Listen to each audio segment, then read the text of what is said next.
त्यसकारण कोही पनि मैले देख्दा उपयुक्त भूमिकातिर छैन। मार्क्सले पहिले भनेको छ दुनियाँको बारेमा व्याख्या गर्नु महत्त्वपूर्ण कुरा होइन, दुनियाँलाई बदल्नै महत्त्वपूर्ण कुरा हो। प्रचण्डले कहिले पनि ढाँटेकै छैन नि, यी जम्मैलाई बनाएको मैले नै हो र मैले भन्दा बढी कसैले त्याग उसले त्यो हो पनि। फेरि राष्ट्रपति हुने पालो त वास्तवमा गिरिजाको थियो नि त। गिरिजालाई त्यहाँ राखेको भए के हुन्थ्यो के हुँदैन थियो भन्ने कुरा छोडिदिउँ।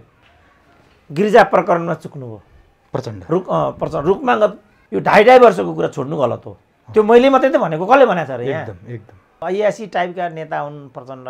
नेपालका सबै पदहरू चाहिँ पैसा नाता व्यभिचारबाट दिइन्छ भनेर सुरेन्द्र केसीले आज भनेको हो र? त्यो गोल्सा राज्यलक्ष्मी गोल्सा भन्ने 7 करोड दिइसकेको छ। त्यो 7 करोडको पैसा लिने एकजना झलनाथ पनि हुनुहुन्छ र उहाँ कदम कदममा गल्ती गर्नुहुन्छ। अनि जनता कोपित हुने। त्यसकारण मैले भने यो नेतृत्वबाट नेपाली जनताले सोचेको कुरा अब कहिले पनि उपलब्ध हुँदैन। आजको प्रश्न भनेको नेतृत्व बदल्ने हो। रूपालाई पनि मेरो के रिक्वेस्ट छ भने यो विषयलाई यसरी अगाडि लाने, यसलाई ध्रुवीकरण गर्ने, यसलाई चाहिँ भेदभावको एउटा तात्कालिक कारण बनाउने यो नगरौँ। किनभने ज्ञानेन्द्रको पालामा गिरिजा यहाँबाट यो मान्छेलाई मार भन्ने, जनकपुरमा राजाका मान्छेहरूलाई प्रचण्ड मार्ने, माछा पाउँदा दुलाभित्र हात, सर्प आउँदा दुला बाहिर हातवाला हुनेहरू के आशंका गरेका छन् भने यो प्रजातन्त्रको विरुद्धमा छ र केपी ओली योजनाबद्ध हुन् भनेका छन्। अब अहिले विमलेन्द्र निधिलाई पनि ज्योतिषीले जित्छन् भनेको छ अरे। त माओवादी र शेरबहादुरको बिचमा पत्राचार र पत्र आदान प्रदान गर्ने सूत्र चाहिँ पूर्णबहादुर खड्का र दुर्गा सुवेदी थिए।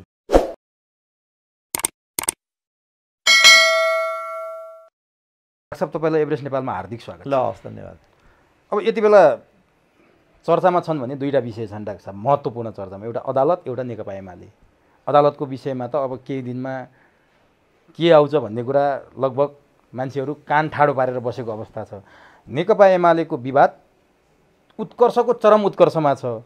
केपी शर्मा ओलीले दिएको 72 घन्टे अल्टिमेटमको म्याद अब गुज्रिँदैछ। आज बेलुका 5 बजेदेखि के देख्नुहुन्छ डाक्टर साहब? एमाले डिलमा पुगेको, विवादको डिलमा र फुटको डिलमा पुगेको एमाले फेरि फर्केर रिफर्म भएर नेकपा एमाले जुझारु भएर अगाडि बढ्ने सम्भावना छ कि छैन? मैले यहाँबाट सुरु। अब जुझारु भन्ने कुरा त अर्कै हो। फेरि यिनीहरूसँग कुनै जुझारुपन छैन। स्वार्थी मानिसहरूको जद्दोज्याद कहिले पनि जुझारुसँग सम्बन्धित हुँदैन। त्यो जुझारु भन्ने कुरा त म आउटराइट रिजेक्ट गर्छु। जहाँसम्म उनीहरूको विभाजन के होला भन्ने कुरा छ, त्यो पनि किटानी भन्न किन सकिँदैन भने यो देश, जनता, पार्टी, सिद्धान्त, क्रान्तिसँग सम्बन्धित झगडा होइन। यो लेने देने र खान्तेपिन्तेसँग सम्बन्धित झगडा हो। कसकी स्वास्नी के हुने, कसको छोरो के हुने, कसकी बुहारी के हुने, को रादुत हुने भन्ने कुरा हो। यो हुने बित्तिकै त ती कुरामा बाँडफाँड मिल्यो भने एउटा नतिजा आउँछ, ती कुरामा बाँडफाँड मिलेन भनेदेखि अर्को नतिजा आउँछ। त्यस कारण भन्न सकिने कुरा केही पनि छैन। त्यो त कस्तो भने दसैँमा दुईजना चाहिँ साझेदारी गरेर एउटा बोको किन्छन्, एउटा खसी किन्छन्। अनि भाग लाउने बेलामा एउटा अलि आर्थिक राम्रो हुन्छ अथवा ठुलो परिवार हुन्छ, अर्को अलिक सानो परिवार हुन्छ। अनि भाग लाउने बेलामा फल मासु चाहिँ 2 भाग लाउँ, अरू मासु चाहिँ एकतर्फी गरौँ भन्ने प्रस्ताव आउँछ। अनि उसले चाहिँ के भन्छ भने हैन, फल मासु 2तिर नलाउँ, सबै समग्रमा नै बाँडौँ, त्यसरी टुङ्ग्याउँ न भन्ने कुरा भइसकेपछि एउटा मात्रै फिलो छुट्याउँछ उसले। अनि भरे त्यो सानो परिवारवालाले चाहिँ यो फिलो चाहिँ म राख्छु है दाइ भन्छ। होइन, यो फिलो त यता चाहिन्छ, किन उतार भन्छ उसले। तपाईँलाई मैले अघि भनेको फल मासु 2तिर लाउँ, बाँकी मासु चाहिँ भागभन्डा गरौँ भनेको तपाईँ मान्नु भएन। यसमा त कम्प्रोमाइज हुन सक्दैन भनेपछि दुईटैको दसैँ बिग्रियो। किन उसले त्यो फल मासु लिने नै भयो, किनभने त्यो नलगे उसको त्यहाँ दसैँ नै हुन सक्ने स्थिति बन्दैन थियो। किनभने थोरै मासु मात्रै उसको भागमा पर्थ्यो। 4 भागमा 3 भाग यता हुन्थ्यो, 1 भाग मात्रै उसलाई हुन्थ्यो। 1 भागमा एउटा फिलो नपाउने बित्तिकै उसले खास मासु पाउन सक्ने स्थिति हुँदैन थियो। उसले जबरजस्ती गर्नै पर्थ्यो, जबरजस्ती गर्यो। दसैँ पनि बिग्रियो, उनीहरूको सम्बन्ध पनि बिग्रियो। त्यो खसी ल्याउँदासम्म, त्यसलाई काट्दासम्म, त्यसलाई भागभन्डा गर्दासम्म पनि उनीहरूको सम्बन्ध सौहार्द थियो। दसैँ राम्रो होला भन्ने अनुमान थियो। तर अब दसैँ मात्रै बिग्रेन कि सम्बन्ध पनि बिग्रियो। यिनीहरूको झगडा भनेको त्यही खसीको मासु जस्तै हो। अब यहाँ बिगार्ने चाहिँ एक पक्षले माधव नेपाल समूह भन्छ, अर्को पक्षले केपी ओली समूह भन्छ। एउटा न एउटाको त पक्कै गल्ती छ। डाक्टर साहबले तुलनात्मक रूपमा अध्ययन गर्दाखेरि त्यो फिलोमा अनावश्यक दाबी गर्ने, अवैध दाबी गर्ने, अवैधानिक दाबी गर्ने, अलि बढी दाबी गर्ने, अलि बढी पावर देखाएर चाहिँ ह्याकुलाले मिट्न खोज्ने चाहिँ को जस्तो लाग्छ यी दुईटामा चाहिँ? अब यसमा यी दुईटै त्यसमा छैनन्। त्यो खसी काट्ने र बनाइदिने जुन बगरे हुन्छ नि, त्यो यसमा जिम्मेवार छ। पार्टी एकता गरे, त्यहाँभित्र भाँडभैलो पस्यो, त्यो भाँडभैलो गर्नेहरूको आफ्नै हिसाब किताब थियो। यिनीहरू यो पार्टी एकतै हो कि भन्नेमा थिए। केपी ओलीको आफ्नै हिसाब थियो, माधव नेपालको के हिसाब थियो कुनै बाहिर पनि छैन प्राय, प्रचण्डको त निश्चित रूपमा आफ्नै हिसाब थियो। अब त्यो जुन हिसाब किताबमा नमिल्दाखेरिको परिणाम हो यो। अब अहिले पछिल्लो चरणमा आएर अब माधव नेपालले धेरै नै उपेक्षित भएको अनुभूति गरे कि बा, अथवा त्यो जुन बगरे हो उसले पूर्ण रूपमा माधव नेपाललाई आफ्नो कब्जामा लिइसक्यो कि अब के भयो? यो बगरे भन्नुभयो नि डाक्टर साहब, मान्छेले अन्तर्वार्ता सुन्दै जाँदा यसमा चाहिँ अलिकति अडिन्जन जस्तो लाग्यो। बगरे राष्ट्रिय हो कि अन्तर्राष्ट्रिय शक्ति हो कि अदृश्य शक्ति हो कि दृश्य शक्ति हो कि यसलाई अलिकति खोल्न मिल्छ डाक्टर साहब? बगरे होइन, उनीहरूको त प्रश्नै छ नि। यो पार्टी एकतामा अब माओवादी र एमाले संलग्न थिए। यो एकता होइन है, किनभने स्वार्थको एकता कहिले पनि एकता हुन सक्दैन।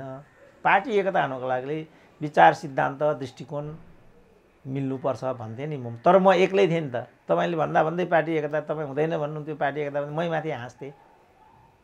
तर वास्तवमा त्यो पार्टी एकता थिएन नि त। त्यसकारण त्यो स्वार्थहरूको एकता हुने बित्तिकै, अब स्वार्थ भड्किने बित्तिकै त एकता भड्किहाल्छ नि त।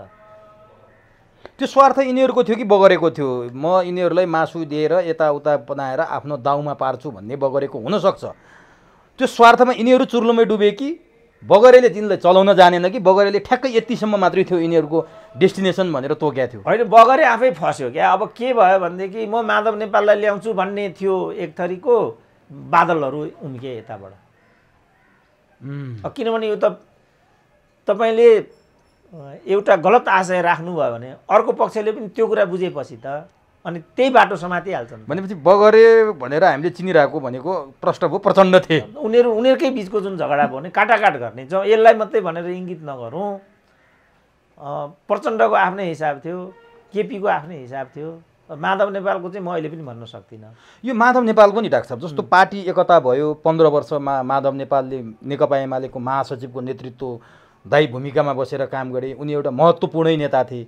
पार्टी एकता नेकपा एमाले र नेकपा माओवादी केन्द्र हुँदाखेरि माधव नेपालले त्यति बेला विरोध पनि जनाएनन्। माधव नेपाल त्यति बेला महत्त्वपूर्ण भूमिकामा पनि देखिएनन्। केपी ओली र प्रचण्डले जे गर्छन् त्यो माधव नेपालले सहँदै पार्टी मिल्छ भने र नेपालको कम्युनिस्ट आन्दोलन एक ठाउँमा आउँछ भने म कालकुट 20 पनि निल्न तयार छु भन्ने हिसाबले देखिया जस्तरी माधव त्यति बेला न विरोधमा देखिए न एग्रेसिभ भएर आए। जे भन्यो टिकट बाँड्दा समेत माधव नेपालले आपत्ति जनाए पनि भित्रै थामथुम परेका थिए। सहन त निकै सह्य होइन र माधव नेपालले?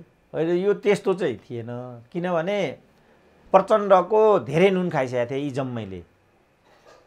माधव नेपालको कुरा गर्ने झन् 2 ठाउँमा हारेका मान्छेलाई बोकेर ल्याएर प्रधानमन्त्रीसम्मको बाटो खुला गरिदिएका थिए प्रचण्डले नै।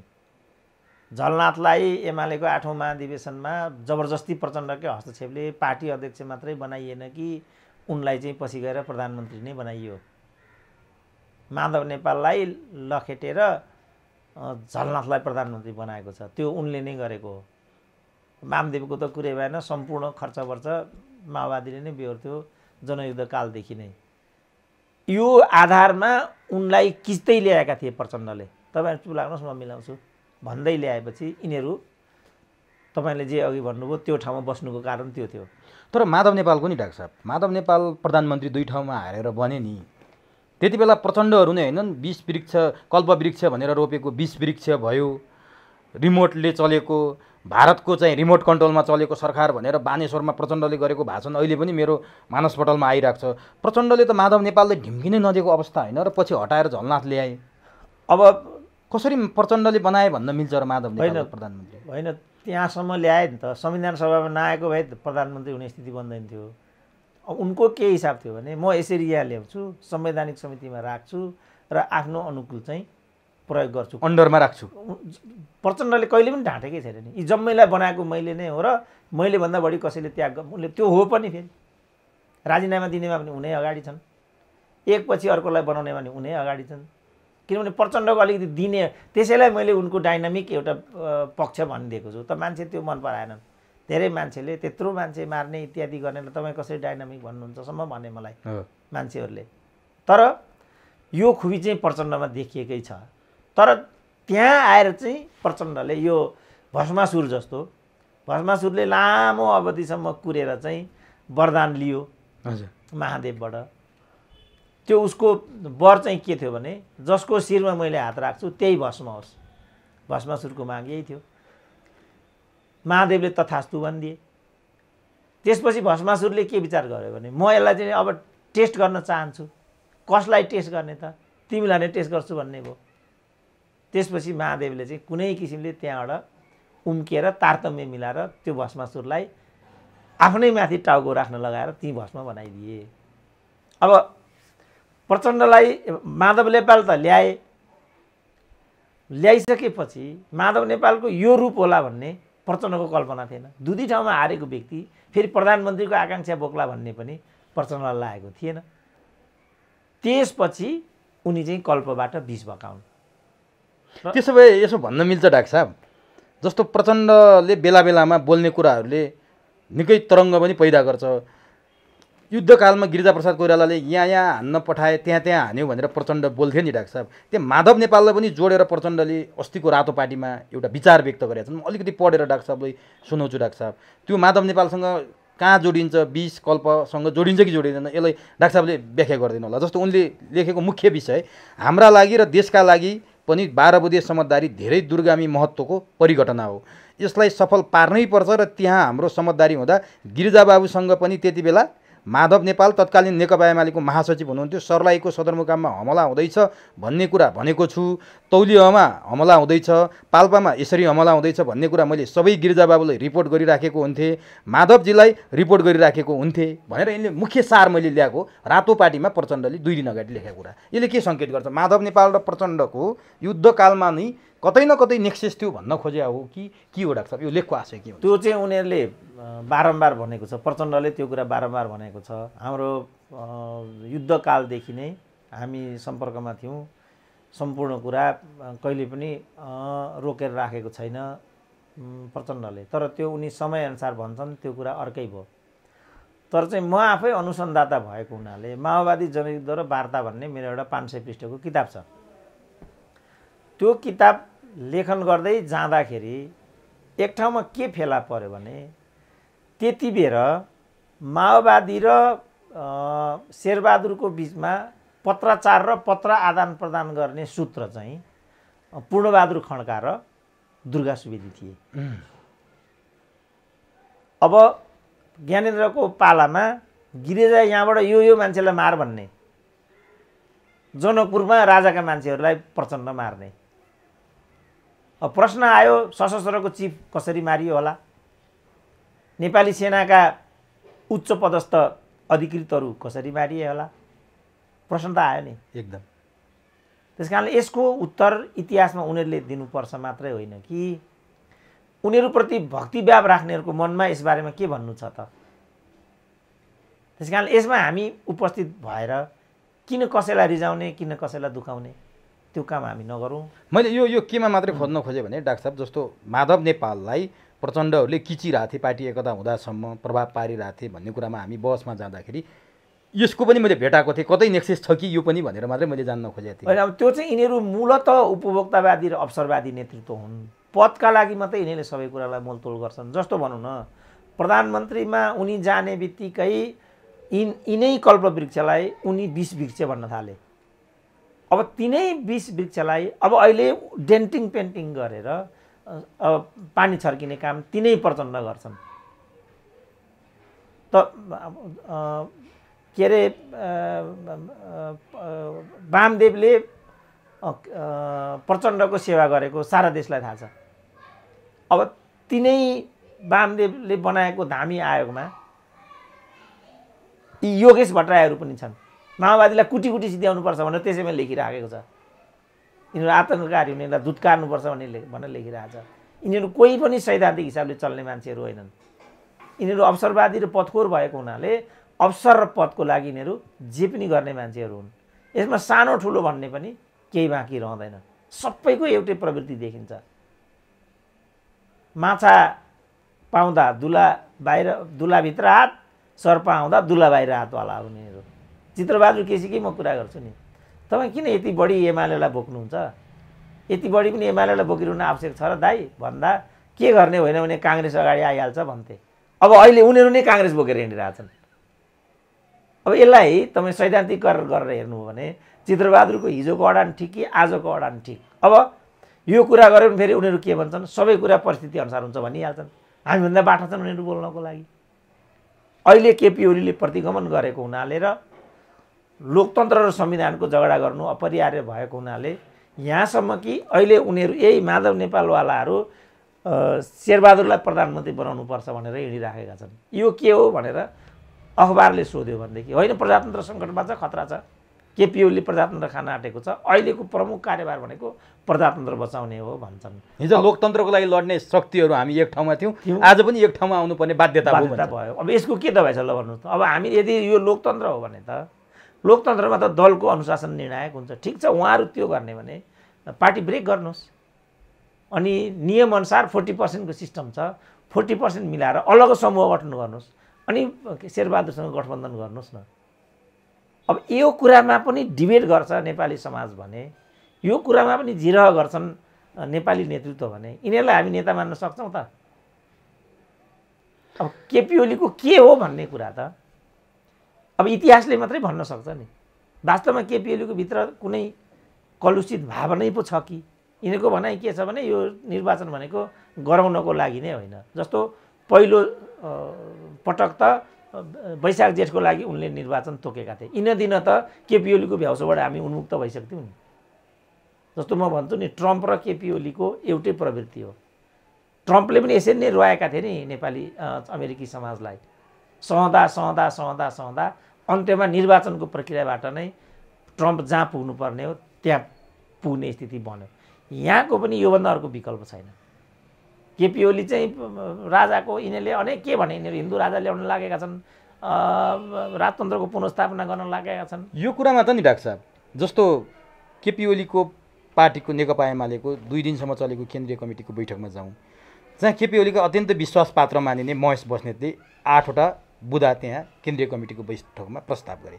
तीमध्ये महत्त्वपूर्ण मानिएका बुदा चाहिँ सङ्घीयता र धर्मनिरपेक्षताको बारेमा बहस गर्नुपर्छ पार्टीले। अब भन्नुको मतलब अब पार्टीले धर्मनिरपेक्षता र सङ्घीयताको बारेमा फरक विचार राख्नुपर्छ भन्ने हुनुपर्छ। किनभने महेश बस्नेतले प्रस्तावै राखे, गोकुल बास्कोटाले यो बोल्दै आएका छन् पहिलेदेखि नै, निरुपाल यही बोल्दैछिन्। केपी ओलीका अत्यन्तै निकटका बा भनेर सम्बोधन गर्ने मान्छेले आशंका गर्न थाले। यो कहाँ जोड्न थाले मैले भने 2062-63 को आन्दोलनपछि नेकपा एमाले गणतन्त्रमा जाने कि नजाने भनेर नेकपा एमालेको केन्द्रीय कमिटीले निर्णय गर्दा केपी ओली त्यसको विरोधमा पनि देखिएनन्, त्यसको समर्थन गरेर खुलेर पनि आएनन् भनिन्छ त्यति बेला। अनि बैलगाडाको कुरा पनि गरे, त्यो डाक्टर साहबले पटक पटक त्यसलाई खण्डन गर्नुभएको छ। यसरी रहेछ, खास यो रहेछ केपी ओलीको यो पृष्ठभूमि भनेर। केपी ओलीले गणतन्त्रको प्रस्ताव पार्टीले पास गर्दा समर्थन पनि गरेनन्, उत्साही पनि भएनन्। त्यो बेला त्यसमा फरक मत राख्ने विष्णु पौडेल अहिलेको केन्द्रीय कमिटी बैठकमा थिए 2 दिन अगाडि। गणतन्त्रमा जानुपर्छ, धर्मनिरपेक्षतामा जानुपर्छ भनेर संविधान बनाउने सुभाष नेमाङ पनि त्यही थिए। महेश बस्नेतले यो कुरा त्यहाँ प्रस्ताव राखेपछि यसलाई अत्यन्तै अर्थपूर्ण तरिकाले हेरिएको छ। केपी ओली सङ्घीयता र धर्ममा राजनीति गर्न थाले, कतै 5 पूर्व प्रधानमन्त्रीले पालेको डर तरास त्यही त होइन भनेर भन्न थाले। यसलाई कसरी लिनुहुन्छ डाक्टर साहब? अब त्यही हो भने पनि अब त्यसलाई कसरी चाहिँ खारेज गर्ने त? त्यसलाई खारेज गर्ने भनेको त जस्तो तपाईँले भन्नुभएको छ, जुन महेश बस्नेतको कुरा गर्नुभएको छ, त्यहाँ त हामीभन्दा पनि राजनीतिक रूपमा प्रतिबद्ध लामो पृष्ठभूमि भएका एकजना मात्रै होइन, सुभाष नेमाङ मात्रै होइन, हजारौँ लाखौँ कार्यकर्ताको प्रतिनिधिहरू त्यहाँ छन् नि त। तिनको बिचमा राखिएको यो विषय हो। अब मानिलिनुहोस् त्यो पार्टीले यो बहसलाई चाहिँ त्यहाँभित्र दर्ज गराएर छलफल गरेर यी एजेन्डालाई पारित गर्यो भने हामी के गर्न सक्छौँ?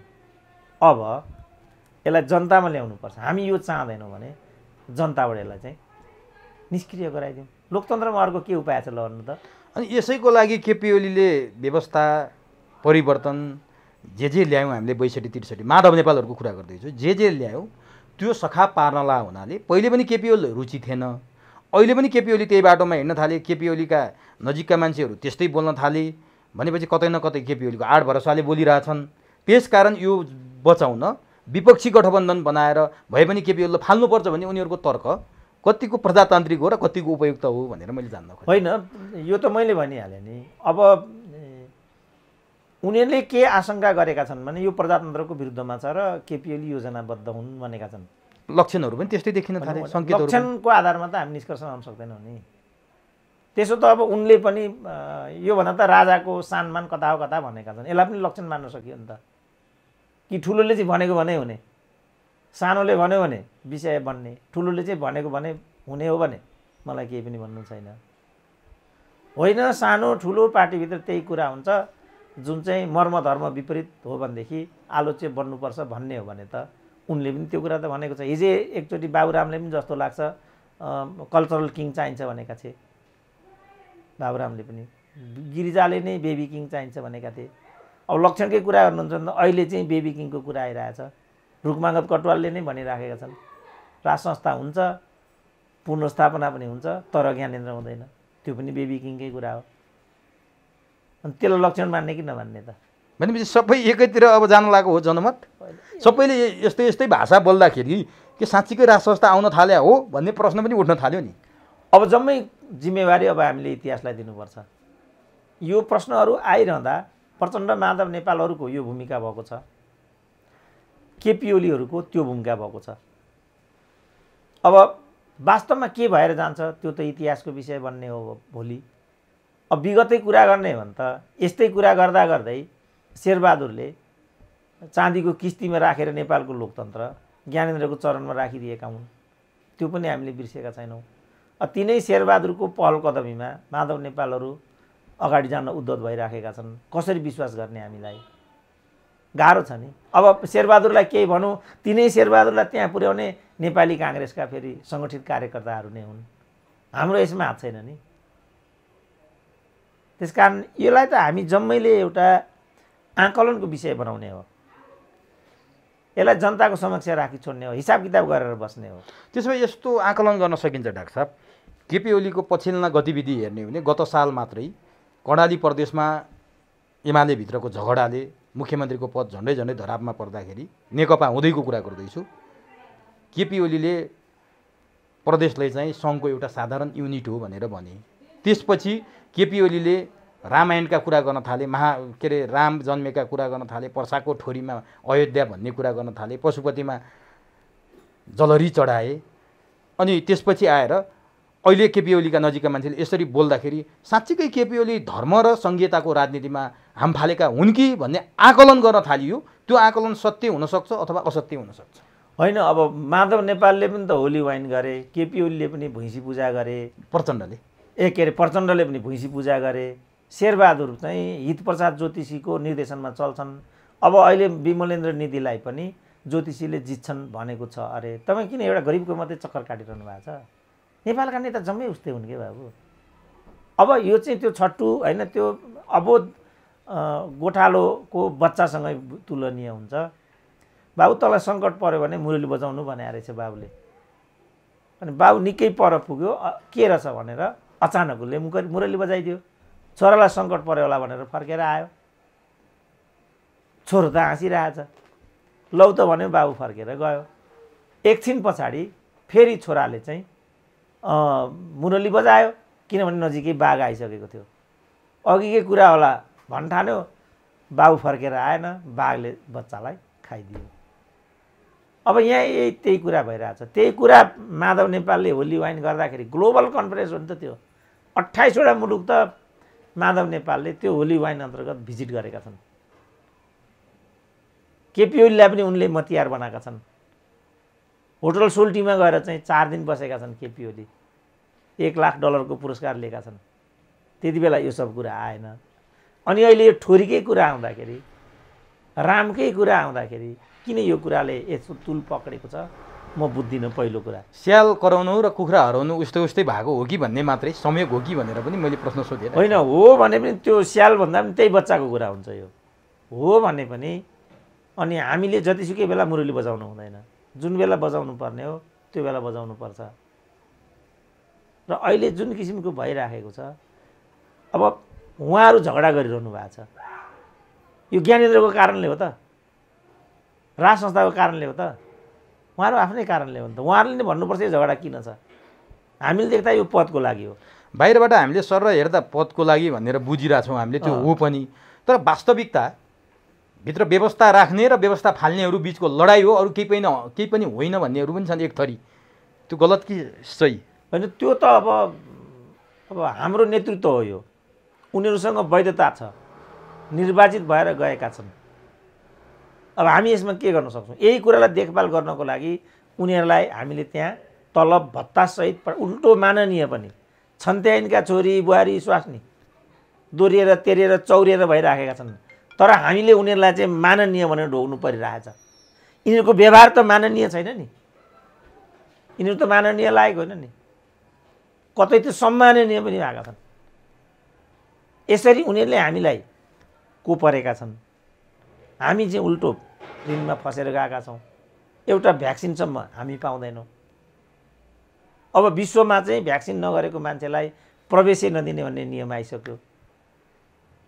विश्व बजारभरि चाहिँ 62,000 नेपालीहरू रोजगारीको लागि छरिएका छन्। यता आए यतै ट्र्यापमा परे, उता गए उतै ट्र्यापमा परे। हामी यहाँ छौँ, उनीहरूको झगडा यो छ। अब यो व्यवस्थाकै कुरा हो भने पनि हामी त रोजीरोटीमा छौँ। यो व्यवस्थालाई रखवाली गर्नको लागि उनीहरूलाई हामीले त्यहाँ पठाएको।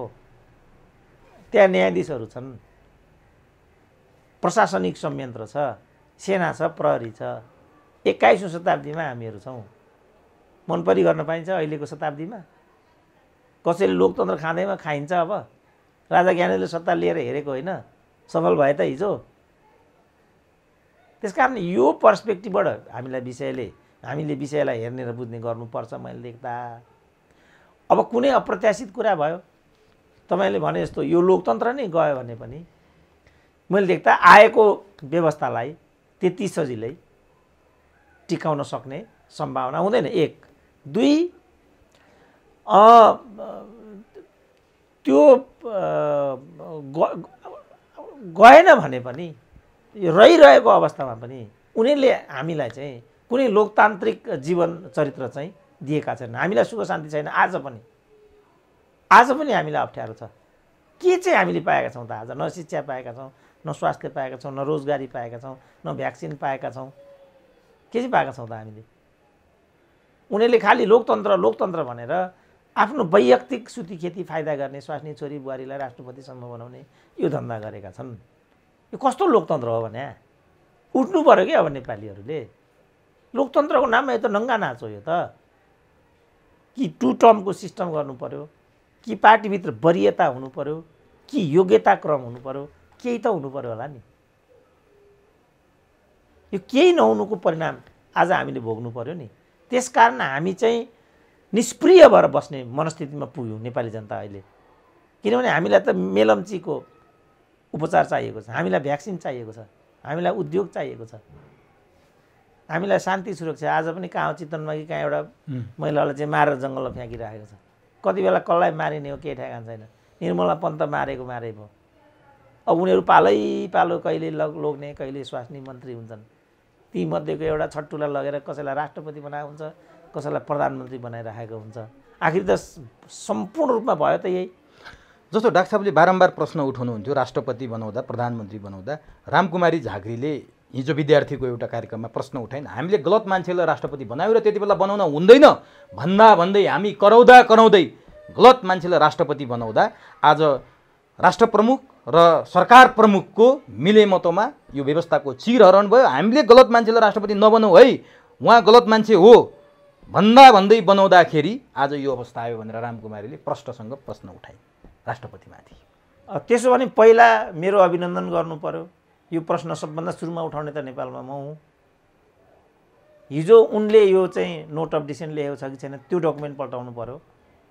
हिजो आफू माननीय हुने भएपछि चाहिँ यी सब कुराहरूलाई अनदेखा गर्ने। अब आफू आज मन्त्री हुन नपाएपछि छटपटाट गर्ने, यो पनि त मिलेन। तर उनले मैले त निरन्तर विरोध गर्दै मेरो कुरामा प्रश्न उठाउने हो भने मैले निरन्तर राष्ट्रपति भन्ने पदको लागि उहाँ उपयुक्त होइन भनेर प्रश्न उठाइ गरे, मेरो एक्लै केही लागेन भने होइन। मेरो विचारमा उहाँ पनि माननीय हुने उमेर होइन, नवीनाको पनि उमेर होइन, अरूको पनि उमेर होइन, योगेश भट्टराईको पनि मन्त्री हुने उमेर होइन। त्यसो भने मेरो जनताको टिप्पणी चाहिँ यो छ, हामी त्यहाँभित्र वरियता चाहन्छौँ। त्यहाँभित्र 101 छन्, अमृत बोहरा छन्, अष्टलक्ष्मी साक्य छिन्, युवराज ज्ञावली छन्, मोहनचन्द्र अधिकारी छन्, अखिलका संस्थापक अध्यक्ष विश्वकान्त मैनाली सडकमा छन्। अनि कसरी रामकुमारी झाँक्रीहरू माननीय भए त त्यहाँ? उनीहरूले चाहिँ वरियतामा बस्नु पर्दैन? रामकुमारीहरू त वार्ड अध्यक्षहरू डेभलप भएर आउनुपर्छ। एउटा राम्रो नगरपालिकाको मेयर भए पनि हुन्छ, जनताको बिचमा भिज्नुपर्छ। उहाँ समानुपातिक होला हो, त्यो उमेरको मान्छेले समानुपातिक हुने हो त। उनले भनेको कुरा गलत छैन, तर उनले भन्ने त्यो हैसियत राख्छन् भन्ने मलाई लाग्दैन। सबै मान्छे आज शहीद पत्नीहरू कहाँ छन्? टङ्क कार्की नै हुन्, उनीभन्दा कति सिनियर हुन् त टङ्क कार्की? टङ्क कार्कीलाई न्याय गर्नु पर्दैन? लो पार्टीमा विचलन भएको हुनाले भन्ने कुरा भयो। त्यसो भने कोमल ओलीलाई कसरी बनाए त उनीहरूले? कुन चाहिँ त्याग हो त कोमल ओलीको चाहिँ? त्यहाँ कोमल ओलीको मैले फेरि ईर्ष्या गरेको होइन, वरियता जस्तो अब अहिले बादलहरूमाथि प्रश्न उठाइरहेका छन्। अर्को पार्टीबाट आएका मान्छेलाई रातोरात त्यहाँ भर्ती गर्ने भनिरहेछन्। कुरो त सही हो, तर हिजो माधव नेपालकै पालामा पनि त भीमप्रसाद गौचनहरू राष्ट्रिय पार्षद भए। कयौँ मानिसहरूले त्यहाँभित्र चाहिँ अनेक किसिमका अवसरहरू पाए। रातोरात मान्छेलाई ल्याएर चाहिँ मन्त्री बनाउने धन्दा त्यति बेला नि भयो। तपाईँले नाम सुन्नुभएको छ होला, मैले नाम के उद्योग मन्त्री कि हरिप्रसाद पाण्डे। हरिप्रसाद मैले भ्रष्टाचार गरेँ, मलाई कारबाही गर भनेर यस आफ्नो आँखामा आफै पट्टी बाँधेर हिँड्नेवाला त टिपेर रातोरात ल्याएर मन्त्री बनाइदिएको उनले नै हो। त यो त हिजैदेखि भयो नि। अब माओवादीको त यो कुरै नगरौँ। उनीहरूले त जुन शहीद बच्चालाई जुन प्रहरीको अधिकृतले मार्ने आदेश दिएको छ उनलाई नै सांसद बनाएको छ प्रचण्डले त। सूर्यबहादुर सेन ओलीको कुरा नगरौँ न, मेरा मित्र पनि हुन्, रिसाउलान् फेरि कति। यो कसले गरेको छैन नेपालको राजनीतिमा? डिबी लामालाई ल्याएर बनाएका छन् गिरिजाबाबुले। त्यो राजाले राष्ट्रियकरण गरेको सम्पत्ति फिर्ता दिने काम भएको छ। भ्रष्टाचारको जग त्यहाँबाट बसेको छ। भरत गुरुङहरूलाई उन्मुक्ति दिएका छन्। के हेरेर बसेका छन् त त्यति बेला यिनीहरू हिजो?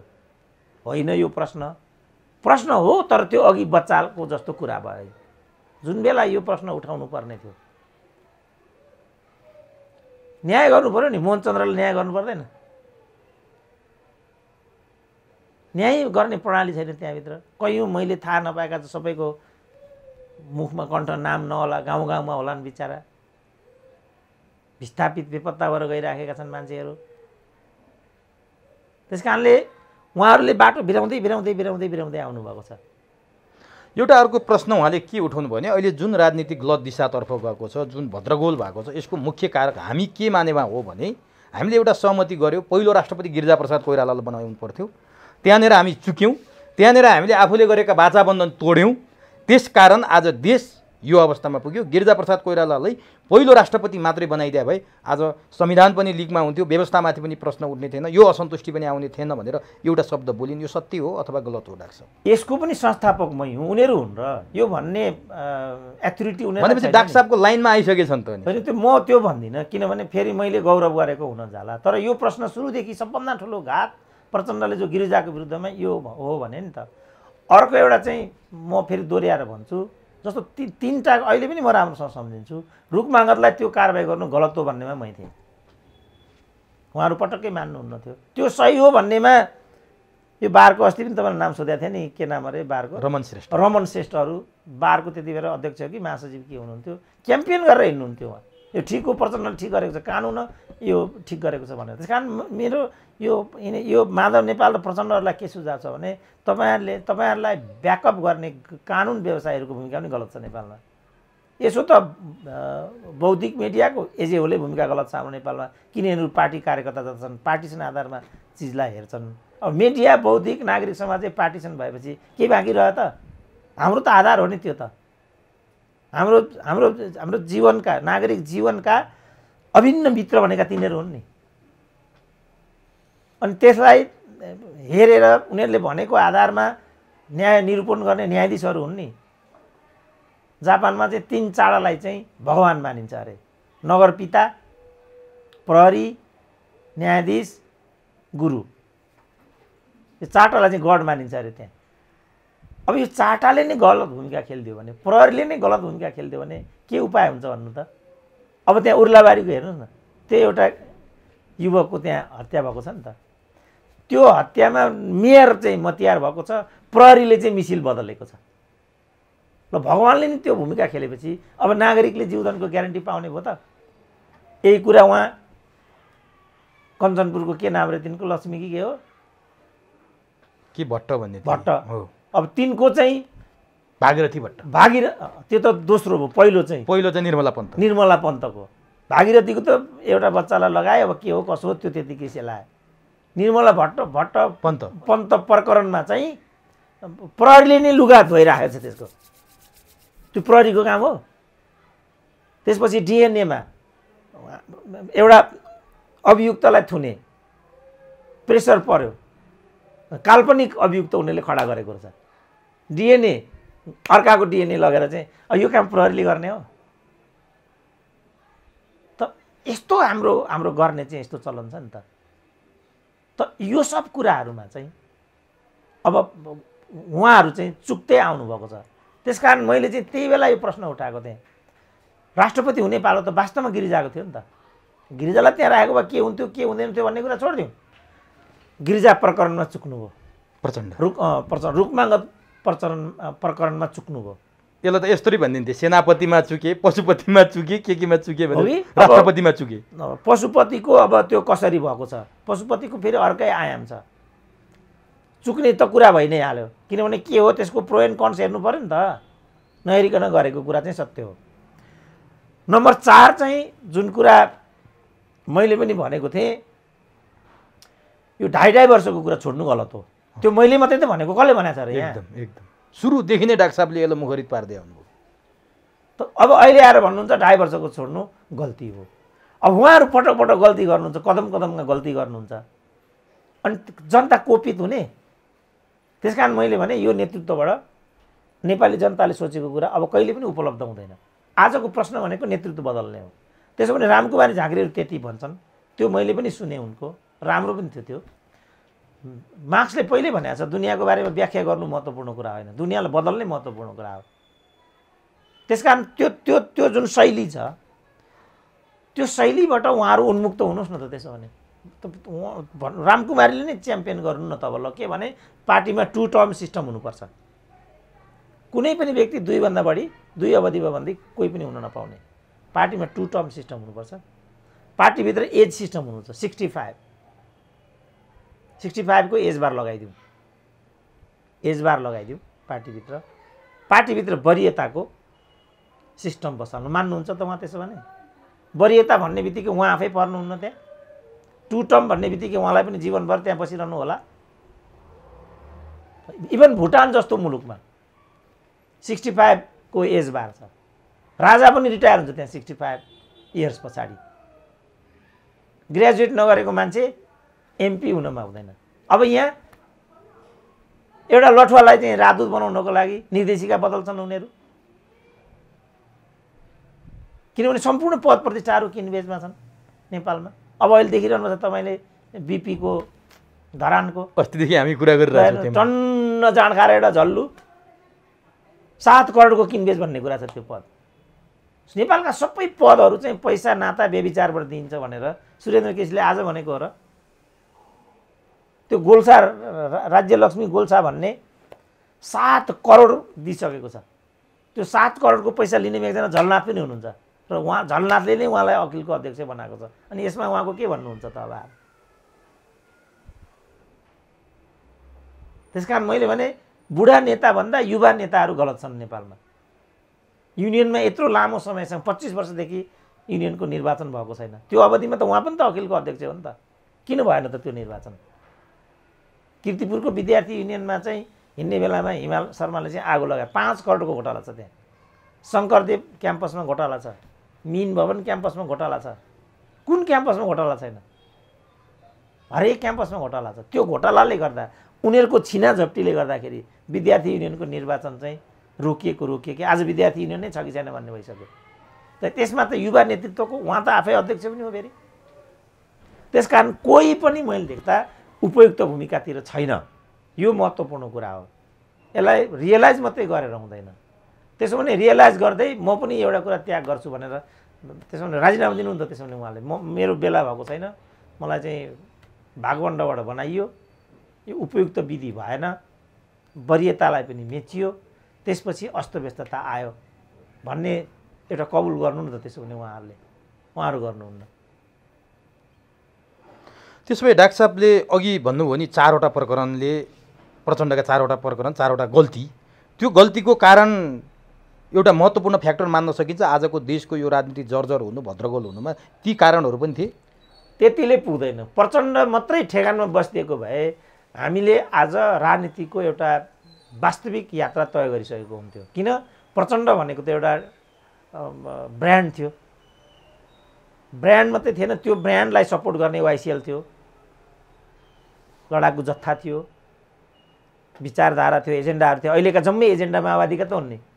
अघि तपाईँले भन्नुभयो केपी ओलीको के जाति, किनभने यो सबै एजेन्डाहरू ल्याएको माओवादी र मधेसवादीले हो। परिवर्तनको जस्ता प्रचण्डलाई जानु पर्थ्यो नि आज, होइन र? होइन, पर्थ्यो पर्दैन थियो भन्ने कुरा होइन। त्यसलाई उहाँले नै कमान्ड गर्न सक्नु भएन नि। आज हेर्नुहोस् त, आफ्नै सहकर्मीहरू छिन्न भिन्न अवस्थामा, विप्लव एकातिर छन्, बाबुराम अर्कोतिर छन्, वैद्य अर्कोतिर छन्, गोपाल किराती अर्कोतिर छन्, उनीसँग को छन्? बादलहरू अर्कोतिर गइसके। प्रचण्ड हिजो तपाईँले भनेको त्यो ब्रान्ड प्रचण्ड, त्यो एजेन्डा बोकेको प्रचण्ड आफैले कन्ट्रोल गर्ने अवस्थामा छैनन्, सब छिन्न भिन्न भइसक्यो। एजेन्डा कहाँ पुग्यो होला? यो समस्या चाहिँ यो हो नि त, किन यस्तो भयो भन्ने कुरा। यो हिसाबले उहाँ चाहिँ फेलियर भइसक्नुभयो। किन भनेदेखि उहाँले चाहिँ आफ्ना एजेन्डाहरू, आफ्नो मिसन सबै स्वार्थको लागि तिलाञ्जली दिइदिनु भयो। परिवारवाद हाबी भयो। छोरीलाई बनाउनु पर्यो, बुहारीलाई बनाउनु भयो। अब श्रीमती अस्वस्थ भएको हुनाले मात्रै, नत्र भने उहाँलाई बनाउनु पर्ने हुन्थ्यो। त्यसपछि सबै नेताले यही सिके, वर्षमानले यही गरे, अरूमानले यही कुरा गरे। त्यसपछि आजको दिन आयो।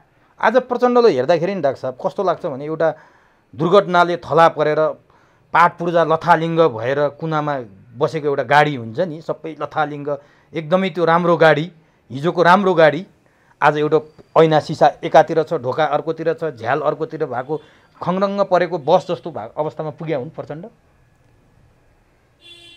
अब पुगेको त, किनभने सबै उनका अवयव भनेका नेताहरू कहाँ छन् आज।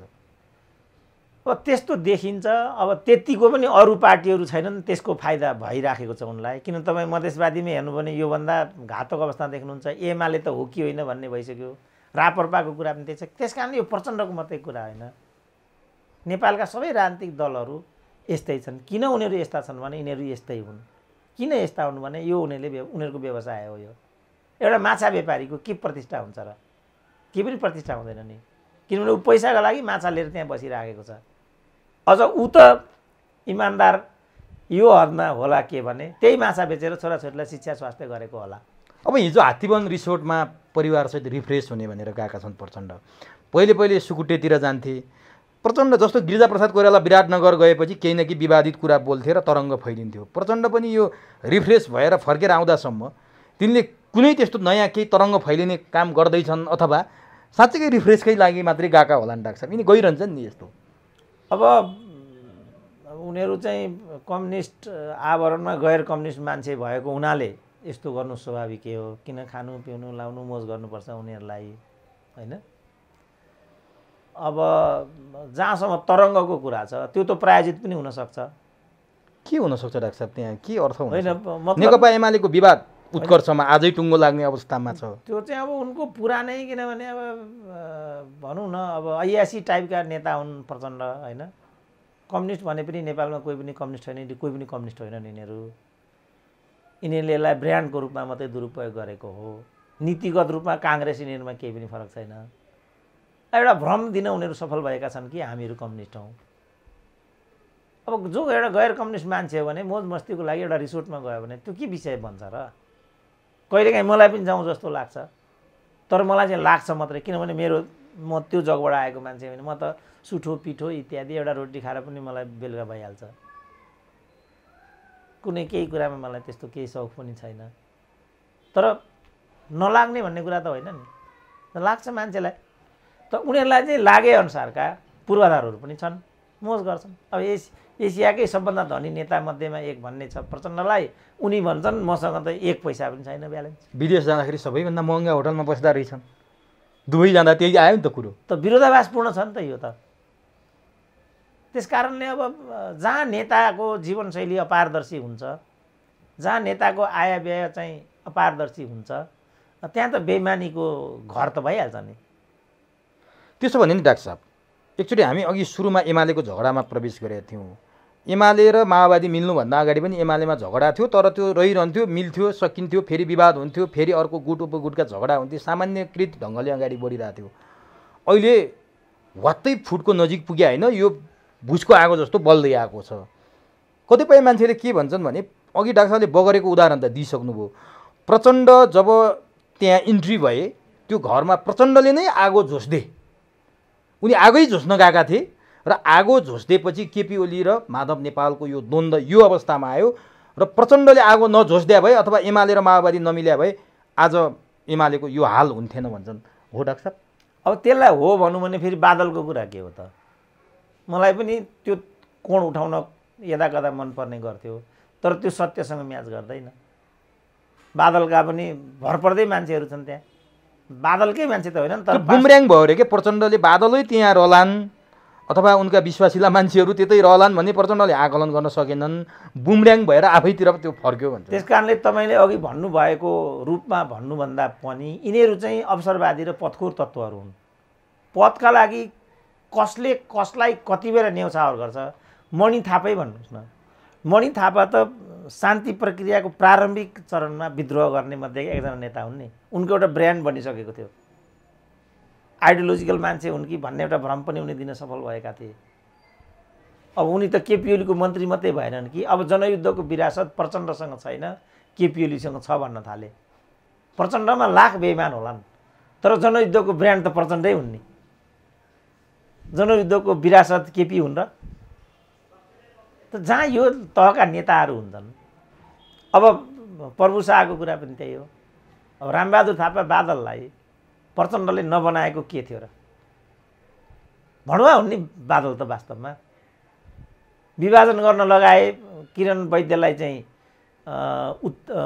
उकासे, अनि त्यो बुढो पाइलटलाई चाहिँ भिरमा छोडेर प्रचण्डसँग घाँटी जोड्न आए।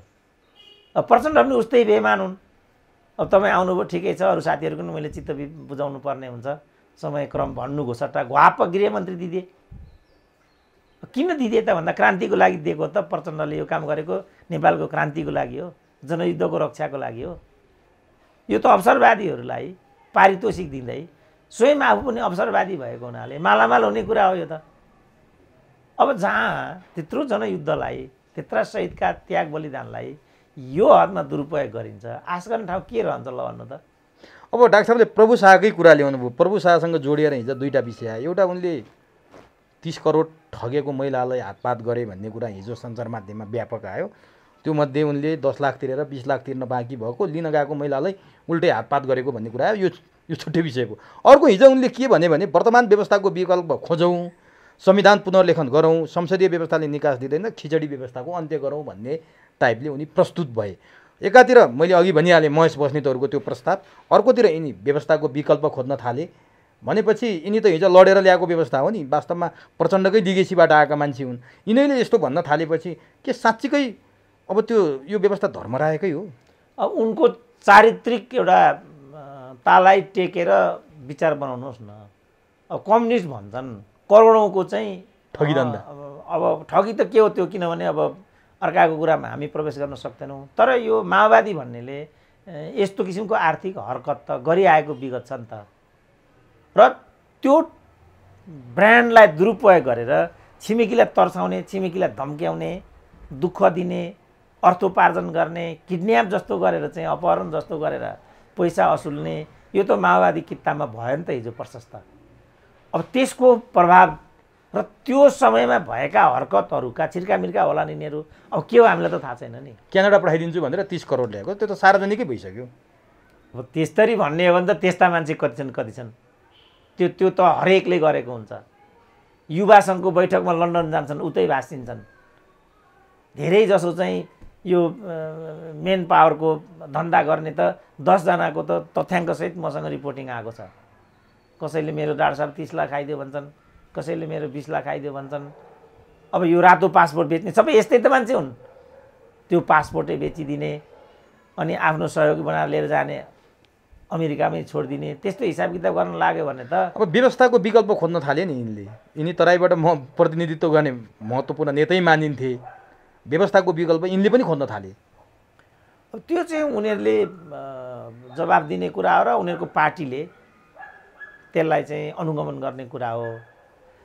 अब सबैले व्यवस्थाको विकल्प सफलता र असफलताको कुरा भनिरहँदा व्यक्तिगत रूपमा त्यो आएको हो बा मिसकोटिङ हो बा के कुरा हो।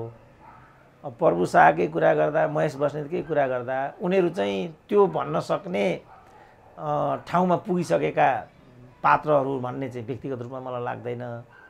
तर जस्तो अब प्रदीप गिरीले भने, शशाङ्क कोइरालाले भने होइन, अब विष्णु पौडेलले भने, विष्णु पौडेलहरूले भने चाहिँ खोइ के हो। शङ्करै पोखरेलले भन्न थाले भने, किनभने उनीहरूलाई त बहुदलीय जनवादका व्याख्याता, एमालेका भविष्यका धरोहर यस्तो भन्छन्। अब त्यस्ता धरोहरहरूले नै भन्न थाले भने त खोइ कुनी। तर अब महेश बस्नेतले नै, प्रभु शाहले नै, अब यस्तै तहका अरूले नै भने त त्यो भनाइ आधिकारिक होला भन्ने जस्तो लाग्दैन। त्यसो भए डाक्टर साहब, अब एमालेको झगडा किन भयो, कसरी भयो, हामीले अघि अलिकति व्याख्या गऱ्यौँ। अब आज केपी ओलीको अल्टिमेटम छ, 72 घन्टे सकिँदैछ भरे बेलुका।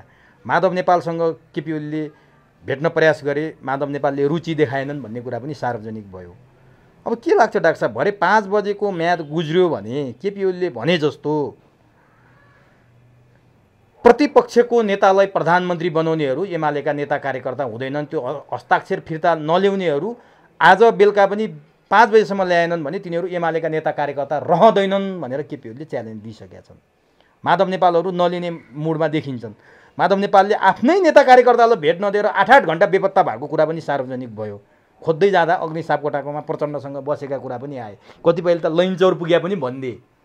के लाग्छ डाक्टर साहब, आज 5 बजे अल्टिमेटममा उनीहरूले हस्ताक्षर फिर्ता लिएलान् र एमाले जोगिएला, अथवा उनीहरूले हस्ताक्षर फिर्ता नल्याएपछि केपी ओलीले उनीहरूलाई सधैँका लागि एमालेबाट हटाउलान् र एमाले फुट्ला? के छ आजको आन्दोलन?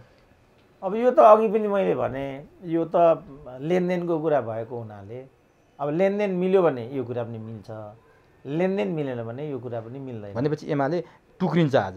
होइन भनिगयो नि, लेनदेनको कुरा अब देन भयो भने त कसरी टुक्रिन्छ र? खालि लेन मात्रै भएको हुनाले न अहिले कुरा नमिलिरहेको। त्यति लेनमै रहिरह्यो भने, अब लेनमै रहिरह्यो भने त समय सीमा त क्रस हुने भइगयो नि त। भनेपछि आज साँच्चीकै केपी ओलीले पटक पटक दिया छन् नि अल्टिमेटम, यसअघि पनि दिया हुन्। आज साँच्चीकै अल्टिमेटम होला अथवा फेरि केपी ओलीले त्यो अल्टिमेटम बढाउलान्? होइन भन्न के जे पनि, किनभने राति भीमराल त्यहाँ पुगे भन्ने छ, त्यसको मेसेज अहिलेसम्म बाहिर आएको छैन। होइन अब त्यस कारणले अब यिनीहरू त मुख्य यो विचार सिद्धान्त देश जनता होइन नि त बाबु। जब विचार सिद्धान्त देश जनता होइन, त्यसपछि त्यसले के रूप लिन्छ भनेर भन्न सकिँदैन नि त। जस्तो हाम्रो पालामा त रणनीति भन्ने हुन्थ्यो, कार्यनीति भन्ने हुन्थ्यो, विभिन्न राजनीतिक शक्तिहरूलाई हेर्ने दृष्टिकोण र तिनीहरूसँग व्यवहार गर्ने कायदा कानुनका कुराहरू हुन्थे। भारतलाई कसरी हिँड्ने, चीनलाई कसरी हेर्ने, चीनको देङ स्याओपिङ क्लिक भन्थे, त्यसलाई माओ विचारधारा भन्ने कि माओवाद भन्ने, सांस्कृतिक क्रान्तिलाई कसरी हेर्ने, यो आधारमा कम्युनिस्ट पार्टीहरूको सम्बन्ध चाहिँ कायम हुन्थ्यो। सोभियत सङ्घको सम्बन्धमा भन्थे, अनि त्यो सोभियतहरू संशोधनवादी हुन् यस्तो भन्थे। अब त्यो कुरा केही छ त यहाँ? केही पनि छैन। अब केसम्म आयो भने माधव नेपालले त ओलीसँग मिल्नु भनेको आफ्नै मृत्यु पत्रमा हस्ताक्षर गर्नु हो भनेर आफू निकटका सांसदले भनेका छन्। योगेश भट्टराई, घनश्याम भुषाल, गोकर्ण विष्टहरू अलिकति आशावादी देखिन्थे। वार्तामा निरन्तर समिट होटलमा बसे। हिजोबाट योगेश भट्टराईले शनिबारको बैठक केपी ओलीको निर्णय दुर्भाग्यपूर्ण छ, यसले एकतातिर लैजान्न भनेर योगेश भट्टराईले पनि निराशा व्यक्त गरिसके।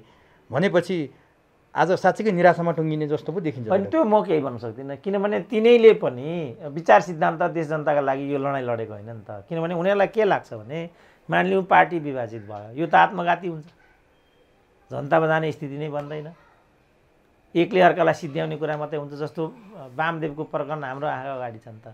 वामदेव यही गरे, 54 सालमा पार्टी विभाजित भएर गए, माधवै नेपालको पालामा यो विभाजन भएको हो। पछि वामदेव चाहिँ निर्वाचनमा गए, एमालेको जोड केमा थियो भने बरु हामी एक सिट पनि नजितौँ तर वामदेवले एक सिट पनि जित्नु हुँदैन नभन्दै वामदेव निमित्त टान्ने भए। अब यहाँ आउँ, यहाँ पनि त्यही हुन्छ, यिनीहरू एक अर्कामै आत्मघात गर्ने यो खेल खेल्छन्। त्यस्तो बेलामा या त सग्लै माओवादी अगाडि निस्किन्छ, होइन भने काङ्ग्रेस अगाडि निस्किन्छ, मधेसवादीहरू अगाडि निस्किन्छन्। अनि यो त यिनीहरूलाई राम्रोसँग थाहा छ नि त। अब के योगेश भट्टराई यो अवस्थामा ताप्लेजुङमा चुनाव लड्न गयो भने जित्छ नि त। काठमाडौँमै पनि कुनै वामपन्थीले अब टिकट जित्छ त, सिट जित्छ त, किनभने उनीहरू लडालड गर्छन्, अर्कोले सिट उछिट्याइहाल्छ। त यो त राम्रोसँग थाहा छ नि त यिनीहरूलाई। तर नि डाक्टर साहब, जेठ 2 गते 2075 को जेठ 2 गतेको विषयमा यिनीहरूको लडाइँ झगडा थियो नि।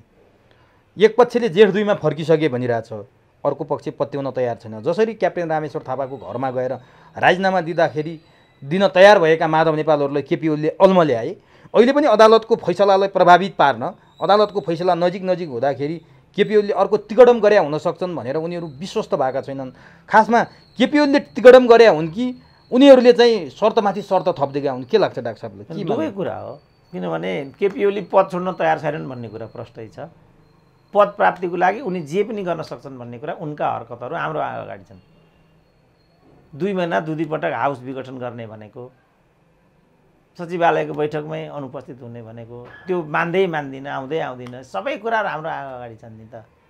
केपी ओलीले आफू के हुँ भन्ने चित्र प्रस्तुत गर्नमा थोरै पनि कन्जुसियाइ गरेका छैनन्। यस्तोमा आफ्नो के अडान हो, यिनीहरूले चाहिँ जस्तो भनौँ न लामो समयसम्म प्रचण्डले नै केपी ओली सरकारको समर्थन फिर्ता गरेनन्। पछिबाट के भन्दै आयो भने यो सरकारलाई त हामीले समर्थनै गरेको होइन, किन फिर्ता गर्नु परेको, किन फिर्ता गरिरहनु पर्यो, यिनीहरूले कुरा नबुझेको हो भने हामीतिर नै कोट फर्काइदिए। अब अहिले पनि होइन, अब उनीहरूले चाहिँ जस्तो किसिमको चाहिँ ल्याङ गरिराखेका छन्। जस्तो उदाहरणको लागि यही गर्नु थियो माधव कुमार नेपालहरूलाई भनेदेखि त्यति बेला एब्सेन्ट बस्नुको सट्टा केपी ओली सरकारको विरुद्धमा घापै भोट हाल्दिएको त गइहाल्थ्यो नि केपी ओली सरकार। त्यही बेला 123 मात्रै भयो, यिनीकै कारणले गर्दा त्यस्तो भएको थियो नि त। तर महन्त राजेन्द्रले हालिदिएपछि त टिकिहाल्थ्यो नि। फेरि महन्त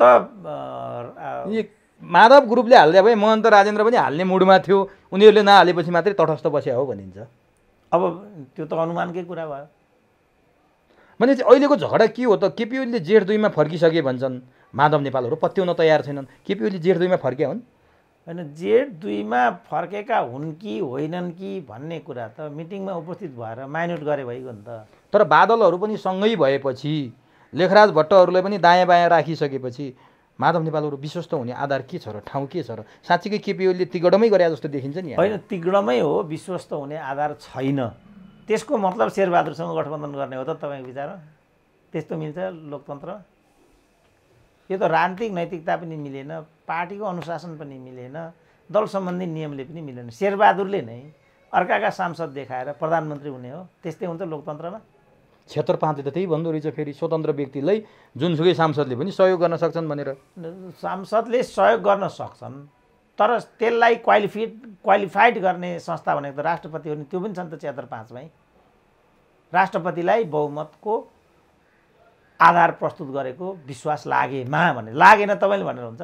लागेन। अब राष्ट्रपतिलाई लागेन, किन लागेन भने 149 ओलीले प्रस्तुत गरेको छ, 150 होइन 149 देउवाले, 153 ओलीले। त्यो जोड्दा कति हुन्छ भन्नुहोस् त? त्यो त अहिलेको सांसद सङ्ख्याभन्दा धेरै माथि पुग्यो। अनि त्यस्तो राष्ट्रपतिले कसरी लगाउनु त? राष्ट्रपति रबर स्टाम्प हो, मैले माने। तर 76 को 5 मा त राष्ट्रपतिले एउटा अवस्था दिएको छ नि त त्यहाँ। तर मध्यरातसम्म के आउँछ, ओलीको कुरा के आउँछ भनेर मध्यरातसम्म राष्ट्रपति पर्खेर बस्ने भन्दाखेरि त शेरबहादुरले भने जस्तो पार्टीको कार्यकर्ता देखिन् राष्ट्रपति। रामवरणले योभन्दा बेग्लै गरेको छ त हिजो।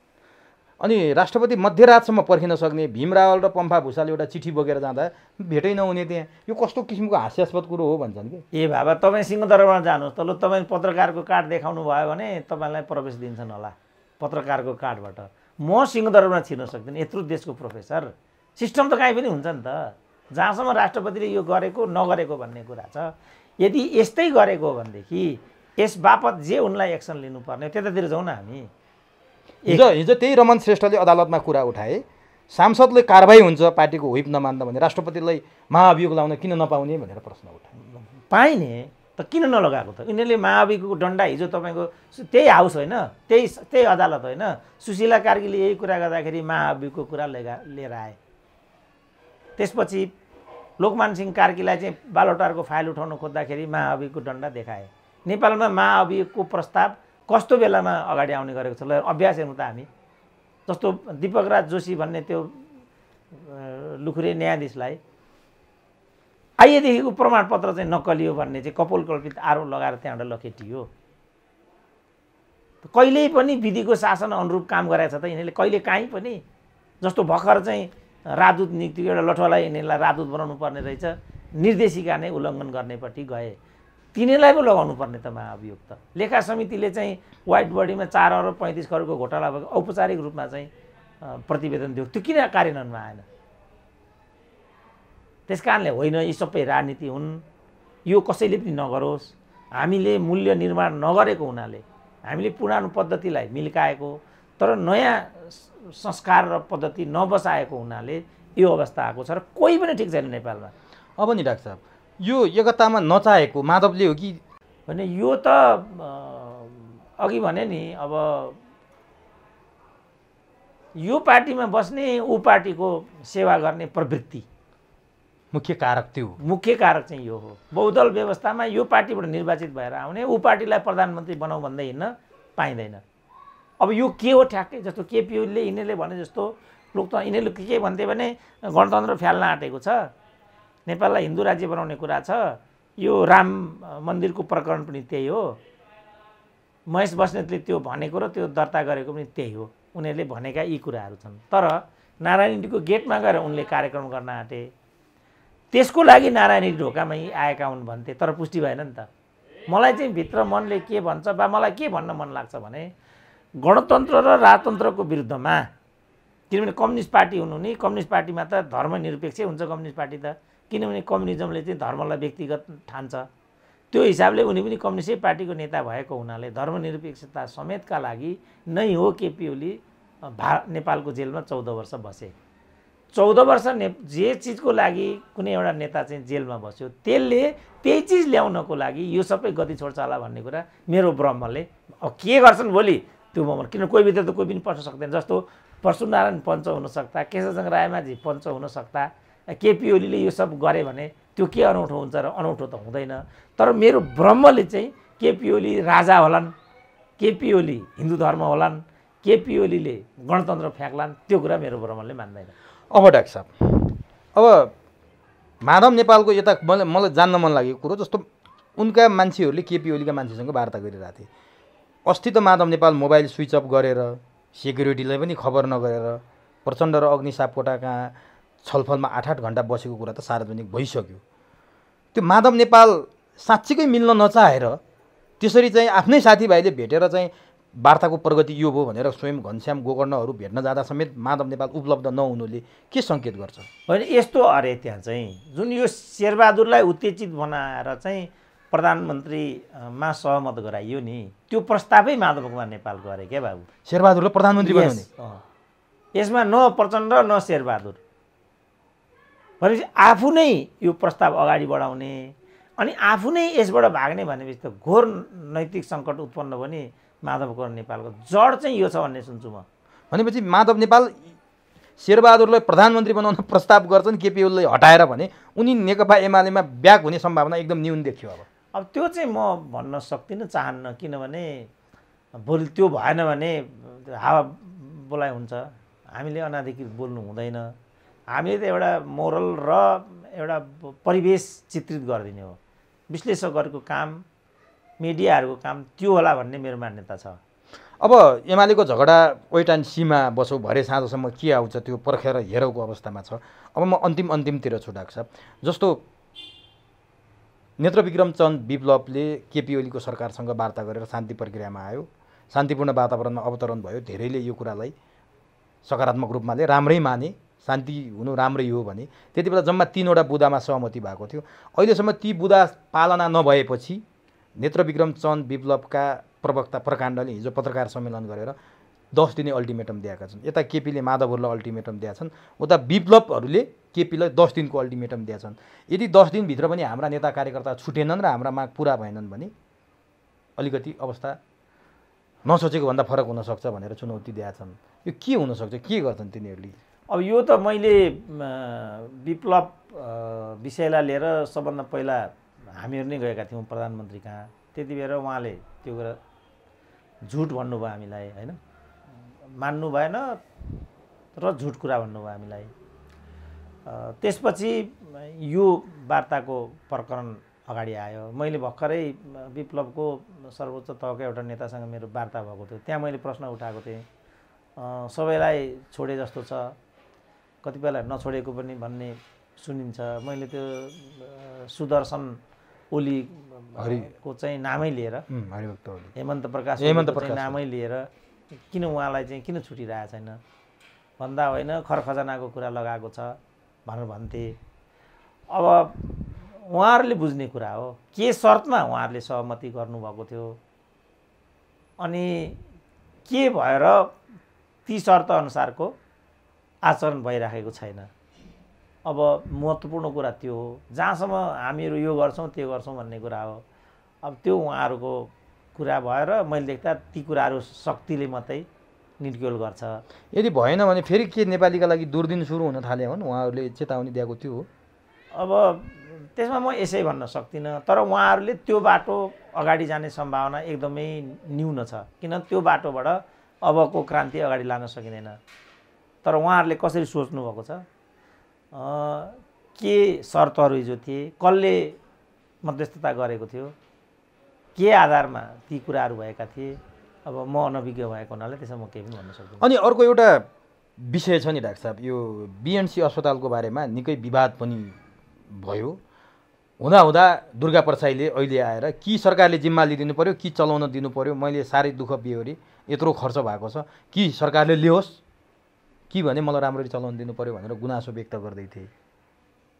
साँच्चीकै सरकारलाई दिने बेला भयो बीएनसी? सरकारलाई दिएर त के हुन्छ, हामी देखिरहेछौँ वीर अस्पतालको के भएको छ, टिचिङ हस्पिटलको के भएको छ, अरूका के भएका छन्। त्यो समस्याको समाधान होइन। मुख्य कुरा बीएनसीमा ठ्याक्कै के भएको छ। मैले दिग्भ्रमित कुराहरू सुनिरहेको छु। अब दुर्गा प्रसाईको त बदनामी बढ्दै छ, कहिले मार्सीधान भनेको छ, कहिले के भनेको छ, कहिले माफिया भनेको छ, ती सब कुराहरू भएकै छन्। यसरी एउटा व्यावसायिक व्यक्तिलाई अन्टसन्टको आरोप आइरहनु पनि मैले देख्दा त्यति उचित हुँदैन। अब प्रक्रिया पुगेको छैन भन्ने पनि म सुन्छु। अब के हो त्यसको मलाई त थाहा छैन नि, मलाई थाहा हुने कुरा भएन। एकपल्ट उहाँसँग भेट भएको थियो मेरो प्रसङ्गवश, बाइ द वे एउटा कहाँ हो, उहाँमा एउटा अलिकति अहङ्कारी स्वभावको मान्छे रहेछ, होइन, उहाँमा विनयशीलता पटक्कै रहेनछ। अब त्यसपछि उहाँलाई आधिकारिक रूपमा बुझ्न पनि मलाई उचित लागेन, किनभने जो मान्छे अहङ्कारले वशीभूत हुन्छ, जो मान्छेलाई लाग्छ कि मै ठुलो छु, मै जान्ने छु, मैले गरेपछि के हुँदैन र, त्यसपछि हामी जस्तो आम मान्छेले त्यसमा स्वयंलाई उभ्याउने भन्ने कुरा असम्भव हुन्छ। किनभने हाम्रो त एउटा एकाडेमिक आदान प्रदान मात्रै हुन्छ, शक्तिको, धनको, दौलतको त्यो अहङ्कार त हामीसँग, त्यो बुता त हामीसँग त हुँदैन। त्यसकारण मैले चाहिँ केही भन्न सक्ने स्थिति बन्दैन। मलाई नै हकार्न खोज्दै थिए दुर्गाले, होइन, अनि यिनी चाहिँ एकदमै अहङ्कारी मान्छेहरू छन् भन्ने मलाई त्यो बेला लागेको थियो। होइन, डाक्टर साहबले यस्तो भन्नुभयो, वास्तविक कुरा यो हो।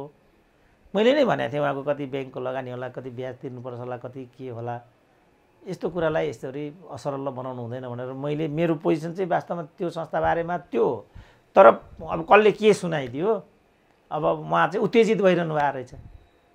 त्यो अनुसारले चाहिँ मसँग उहाँले भनेको बाट यिनीसँग चाहिँ डिल गर्न सजिलो रहेनछ भन्ने चाहिँ मलाई त्यही बेला नै लागेको थियो। अब घरि प्रचण्डसँग जोडेका छन्, घरि केपी ओलीसँग जोडेका छन्, घरि कौशसँग जोडेका छन्, उनको बदनामी घटेको छैन, बढेको बढै छ। त ठ्याक्कै के छ त त्यहाँ? त्यसमा जस्तो उनको अरबौँको लगानी होला, ब्याङ्कको ब्याज होला, अरू कुराहरू होलान्, अब पूर्वाधार होलान्। यदि त्यो हो भने त किन यसरी चाहिँ एउटा उद्यमीलाई हामीले निरुत्साहित गर्ने? यो उचित हुँदैन। होइन, उनले चाहिँ यहाँ ग्याङस्टरिजम मात्रै गरेको छ। एउटा कुन चाहिँलाई 20 करोड कि कतिको घुसपेसको कुरा मैले त्यो लाइभै सुनेको थिएँ। कृष्णगिरीलाई, हजुर कृष्णगिरी के त्यो मैले सुनिरहेको थिएँ।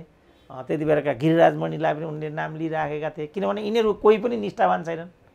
सबैभन्दा बदनाम र घुस खानेमा वास्तवमा गिरिराज मणिको नाम बदनामै हो। बोर्डिङवालाले पनि कतिले हामीले यति दिउँ उति दिउँ भन्ने कुरा मैसँग नि भन्थे। त्यस कारण कसैलाई पनि पत्याउने स्थिति छैन नि त। ठ्याक्कै के हो त यो बिएनसीको कुरा? आशय पत्र नै बुझाएको छैन भन्नेसम्मको मैले सुनिरहेको थिएँ। त्यो के हो? पूर्वाधारको त्यो फिजिबिलिटी स्टडी भन्ने हुन्छ, त्यो स्टडी भएको छ कि छैन?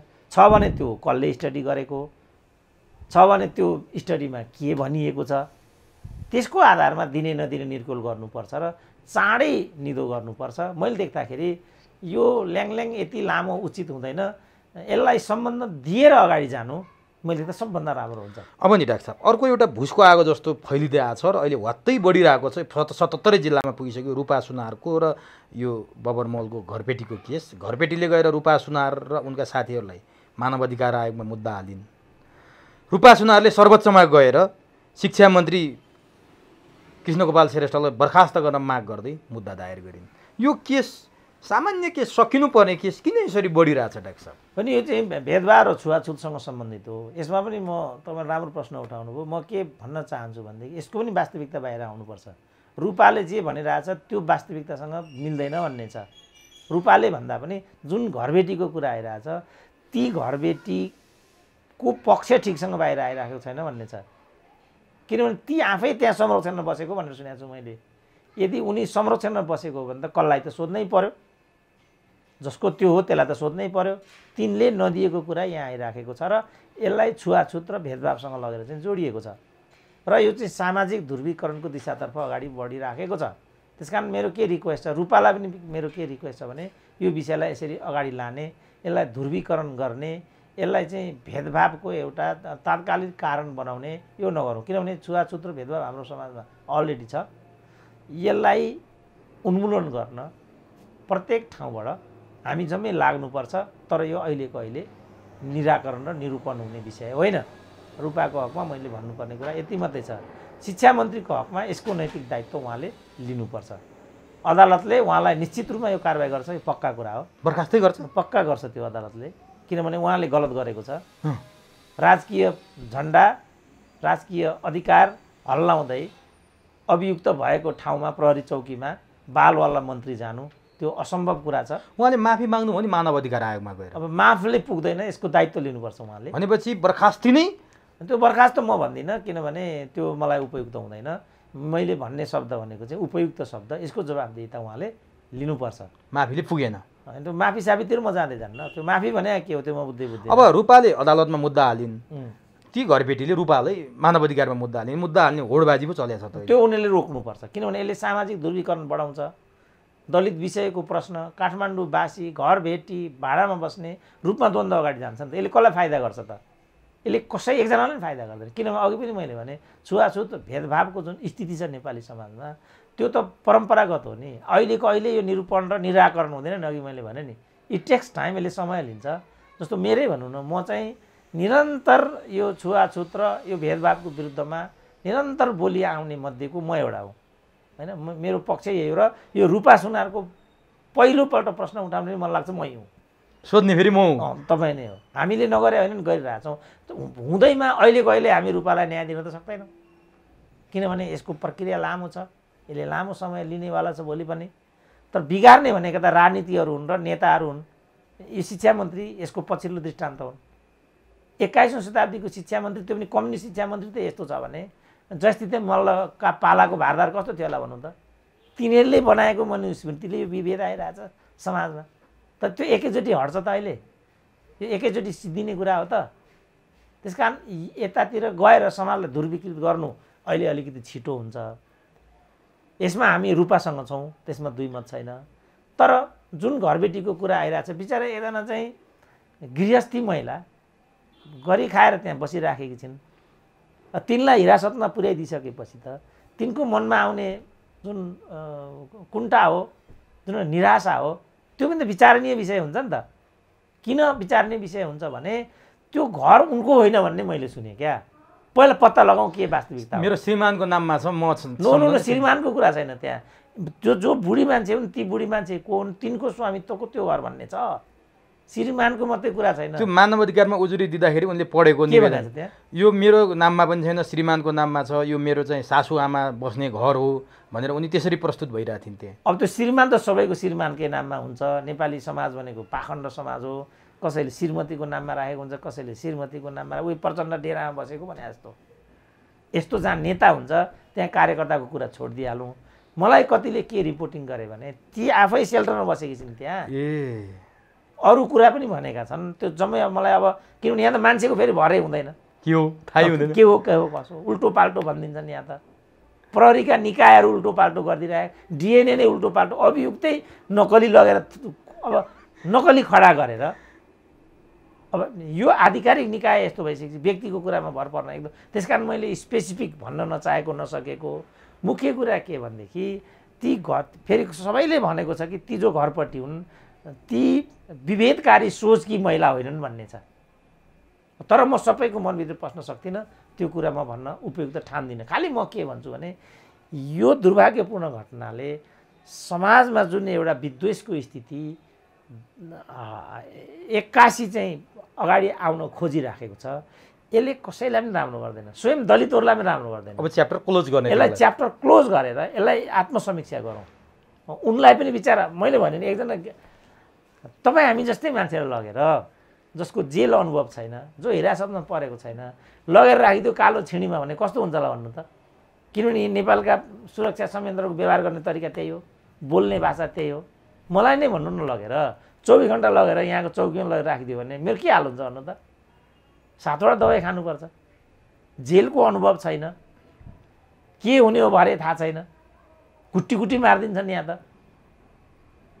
त्यस कारण एउटा गृहिणीलाई त्यो गर्नु मैले देख्दा उचित छैन। र रूपामाथि पनि जे भएको छ बरु एकअर्कामा बसेर यसलाई सल्टाउँ, रियलाइज गरौँ, भोलि यस्तो घटना हुन नदिउँ। यो बाटो समन्वयकारी बाटो हो, यसले समुदायहरूको बिचमा ध्रुवीकरणको स्थिति बढाउँदैन, न्यूनीकरण गरेर लाउँछ। र न्यूनीकरणका माध्यमबाट हामीले यो समस्यालाई सल्टाउनु मात्रै अहिलेको, किनभने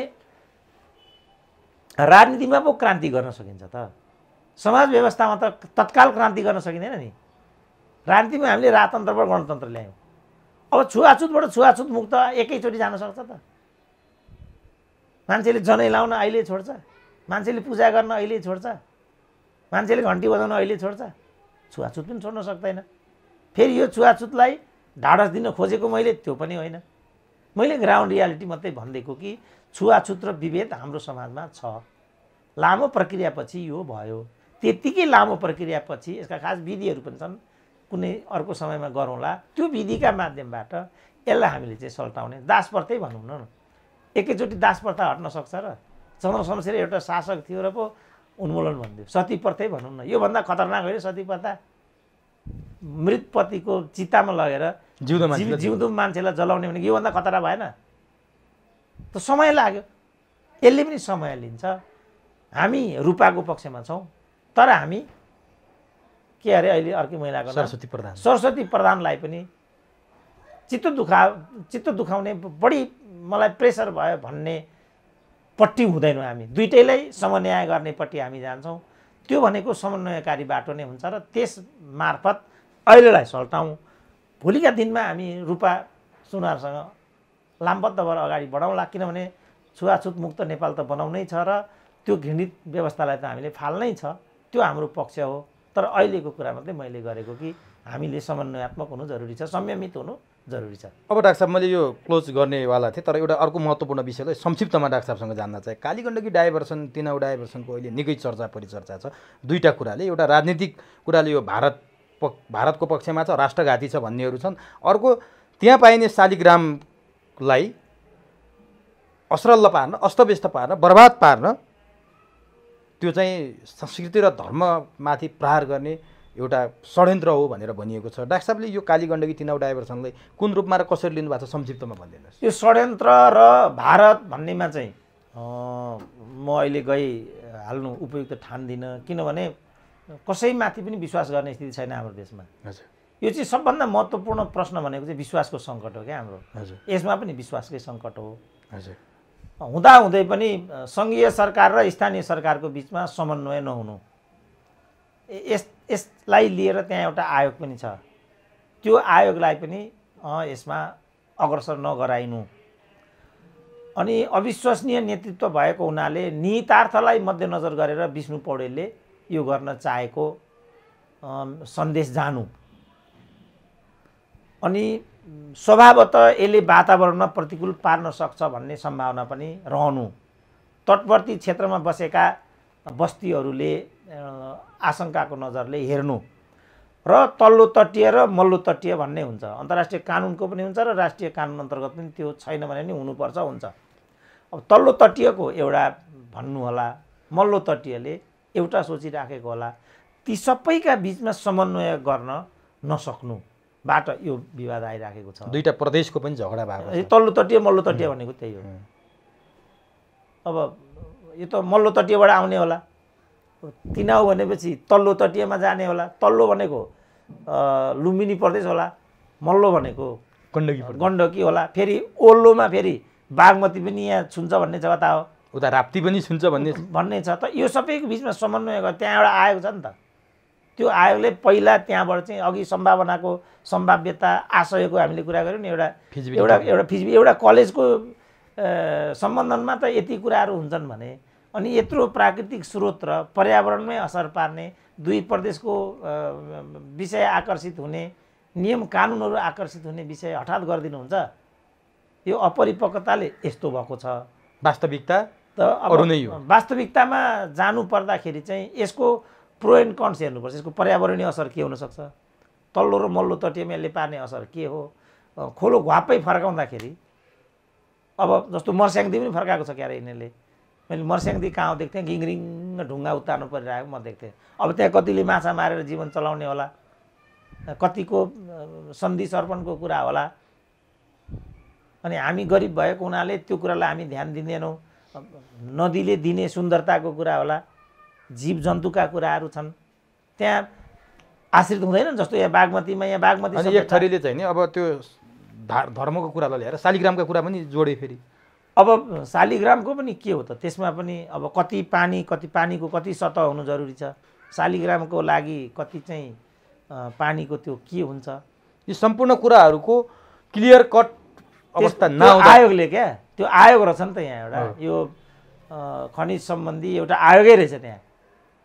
त्यो आयोगबाट पहिला फिजिबिलिटी त्यसको के छ स्थिति, के अरे त्यसको वस्तुगत यथार्थ के छ, त्यो भूगत स्थिति त्यसको के छ। अनि त्यसको अब यहाँ त समस्या के हो भने हरेक आयोगमा संवैधानिक निकायहरूमा आफ्नो एउटा चट्टाबट्टा लगेर राखि छोडेको हुन्छ, इसारा गर्दैछन् माथिबाट, यस्तो भनेपछि यस्तो, उस्तो भनेपछि उस्तो। त निर्वाचन आयोगले भनौँ न, त्यही चितवनको निर्वाचनमा खुल्ला धाँधली भएको सबैले भने होइन त, निर्वाचन आयोगले नै धाँधली भएको होइन भनिदियो, अदालतले नै नभएको पक्षमा फैसला गरिदियो। अब अहिले 5 पूर्व प्रधान न्यायाधीश, 5 पूर्व प्रमुख निर्वाचन आयुक्त, 5 भिसी, 5 पूर्व प्रधानमन्त्री ल भन्छन्। अब आबु तथानाम गर्ने, त्यहीँ बसेर क्रान्ति गर्ने, 12 बुन्दी गर्ने। अब अहिले आएर विदेशी हस्तक्षेप भयो भन्छन्। कहाँ विदेशी हस्तक्षेप भयो? आफूले गर्दा चाहिँ हस्तक्षेप नहुने अनि अरूले गर्दा हस्तक्षेप हुने, यो हो नि त समस्या त। त्यस कारण समष्टिमा होलिस्टिक भन्छन् नि इकोनोमिक्समा, यो होलिस्टिकल्ली चाहिँ हामीले हेल्थमा पनि अहिले त्यो आइराखेको छ। मुटु कलेजो घाँटी मात्रै हेर्ने होइन, होल बडी चेक, नाक कान होल बडी, होलिस्टिक भनेको त्यो हो। त्यहाँ यो आइसक्यो। अब समाज, अब यो त के भने बिलो स्ट्यान्डर्डको मानिसहरू होइन, अब अनपढ मूर्ख गँवारहरूले चलाएपछि हुने नै यही हो। त्यस कारणले यो सब कुरालाई एक ठाउँमा राख्यो भने अलिकति दूरदर्शिता हुन्छ, अनि मात्रै यस्ता विकृतिहरू, यस्ता विसङ्गतिहरू हामीले भोग्नु पर्दैन। होइन भने त एउटै डेढाको काण्डले यहाँ त सामाजिक युद्ध होला जस्तो भइसक्यो। त्यहाँसम्म विषयलाई जान दिनु हुँदैन। सबै समन्वयका, गौतम बुद्धले भनेकै छ क्या, मध्यम मार्ग सबभन्दा राम्रो मार्ग हो, not extremism of any kind. बोलीमा, व्यवहारमा, रहनसहनमा, खानपानमा, फेसनमा अब अहिले हामी देख्यौँ नि असार 15 भनेका छन् शरीर देखाउने होडबाजी गरिराखेका छन् नग्नता असार 15 को मर्म त्यो हो तीज भनेका छन् फेसन प्रदर्शन भइराखेको छ यहाँ तीज धन्न अहिले बन्द भएर मात्रै नत्र भने यो तीज आउन आँट्यो दसैँ आउन आँट्यो आज भोलिदेखि नै दर सुरु भइहाल्छ होली आउन आँट्यो भने घरमै बस्न सकिँदैन कराएर अब यहाँ पटका पड्केर तिहार आउनु हुँदैन तिहार भनेको पटका पड्काउनलाई हो होली भनेको चेलीबेटीलाई बेलुन प्रहार गर्नलाई हो असार 15 भनेको नाङ्गो नाच गरेर शरीर देखाउनलाई हो त्यो हो असार 15 भनेको त त्यस कारणले चिज नबुझेपछि विकृति विसङ्गतिहरू आउँछन् राजनीतिमा पनि त्यो एक खालको विकृति विसङ्गति आएको संयमित हुनुपर्छ जवाफदेही हुनुपर्छ पारदर्शी हुनुपर्छ क्या मुख्य कुरा जस्तो अहिले पारदर्शी भइदिएको मै बोलिदिन्थेँ नि होइन यो त यही लक्ष्य यो लक्ष्यले चाहिँ गण्डकी प्रदेशले अथवा यसको डाइभर्सनको यसबाट आइराखेको छ जस्तो भनौँ न अब यो चुरेकै कुरा 199 बजेटको 199 पोइन्टमा चाहिँ चुरे सम्बन्धी उल्लेख छ मैले के सुने भने यो उल्लेखै छैन भनेर अर्थमन्त्रीले भनिरहेको मैले घर हेरेँ त्यहाँ त छ अब चुरे दोहनको जुन यो बालुवा गिटी सम्बन्धी विषय आइरहेको छ यो पनि त इन्डियन ठेकेदारहरूसँगै लगेर जोडे नि के हो त यो अब अदालत आइपुग्यो ठोकिदियो अदालतले माथिबाट त्यस कारण अब हरेक कुरा अदालतबाट गर्ने हरेक कुरा चाहिँ बबन्डर गर्ने यो जुन संशयमा लैजाने किनभने जस्तो भनौँ अघि हामीले राजनीतिको कुरा गर्यौँ सबै कुरा त राजनीति हो केपी ओलीले जम्मै यो व्यवस्था सिद्धाउनलाई गरेको भनेर चलाइदिएको छ अब भइदियो भने विश्वास गर्ने स्थिति केही पनि छैन फेरि भोलि भइदियो भने त हामीले त भनेको होइन बेलैमा भन्ने कुरा अर्को पक्षबाट आउने भयो हामी बेकुफ हुने भयो फेरि त्यस कारणले जवाफदेही हुनुपर्छ पारदर्शिता चाहिन्छ सबैले आफ्नो सीमा बुझ्नुपर्छ त्यो बुझेन भने यस्तो स्थिति हुन्छ त्यसपछि यस्तो स्थिति भएको छ हस् डाक्टर साहब समय दिनुभयो अत्यन्त महत्त्वपूर्ण विचारहरू राखिदिनु भयो यसको लागि तपाईँलाई हार्दिक धन्यवाद ल हस् धन्यवाद